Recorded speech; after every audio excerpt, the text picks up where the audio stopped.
बच्चों ये रही हमारी एग्जांपल नंबर 6.13 जिसमें वो कहता है कि a pair of dice is throne, एक लूडो के दानों के जोड़ों को क्या किया गया है जी, थ्रो किया गया है, नीचे फेंका गया है।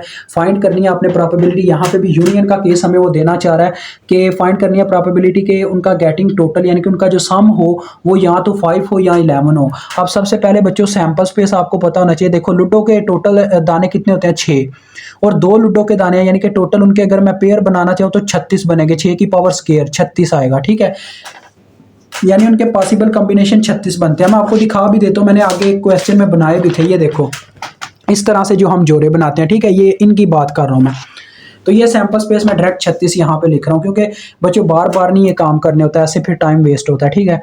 आगे वो कहता है कि 5 या 11, पहले आपने लिखना है let A be an event, यानी कि ए एक ऐसा इवेंट है that we getting a total of either 5, यानी कि हम 5 हासिल करें, दोनों दानों के सम का क्या हो जी, 5 बनता हो। तो देखो बच्चों एक की गिनती से स्टार्ट करते हैं, 1 जमा 4 करें तो 5 बनता है। उसके बाद एक की गिनती में कोई ऐसा नंबर नहीं है जो 5 बनाता हो। फिर बात आती है 2 की, 2 जमा 3 करें 5 बनता है। उसके बाद 3 की गिनती में चले तो 3 जमा 2 करें 5 बनता है। उसके बाद 4 की गिनती में चले तो 4 जमा 1 करें 5 बनता है। फिर आगे ऐसा कोई नंबर नहीं है जो हमें 5 देता हो सम करके, ठीक है। तो लिहाजा ये बनते हैं कितने हैं, 4।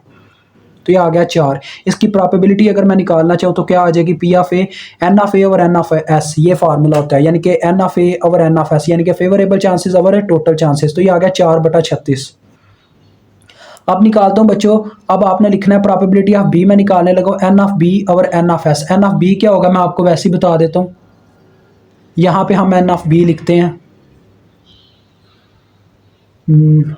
तो देखो बच्चों एन ऑफ बी में क्या आपने लिखना है, let B be an event, यानी कि बी हमारे पास एक ऐसा इवेंट है that getting a total of either 11, यानी कि उसका टोटल जो है हमें 11 मिलता हो। तो देखो बच्चों ऐसे 2 ही नंबर है लूडो के दानों में जो हमें 11 बना के देते हो, 5 और 6, 6 और 5, यानी कि पहले दाने पे 5 है और दूसरे पे 6, या इसका उल्टा हुआ हो। बस इन 2 केसेस में हमें 11 मिलता है, अदरवाइज कहीं पे भी 11 देखने को नहीं मिलता।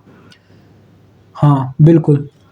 तो एन ऑफ बी 2 के इक्वल आ गया, तो इसकी प्रोबेबिलिटी फिर क्या बनेगी, 2/36। तो लिहाजा हमारे पास फिर देखो यूनियन का केस अप्लाई होने लगा, क्योंकि ये एक दूसरे से ताल्लुक रखते हैं। उसने बोला था यहाँ 5 है यहाँ 11 आए, तो इसका मतलब आइदर का केस जब आ जाए ना, यूनियन फिर अप्लाई होता है। यूनियन का फार्मूला बच्चे होता है कि दोनों प्रोबेबिलिटीज जमा हो जाती हैं। ये जो आपको ऊपर फार्मूला नजर आ रहा है ये थ्योरम है, ना कि ये यूनियन का फार्मूला, ठीक है। ये दिस इज थ्योरम।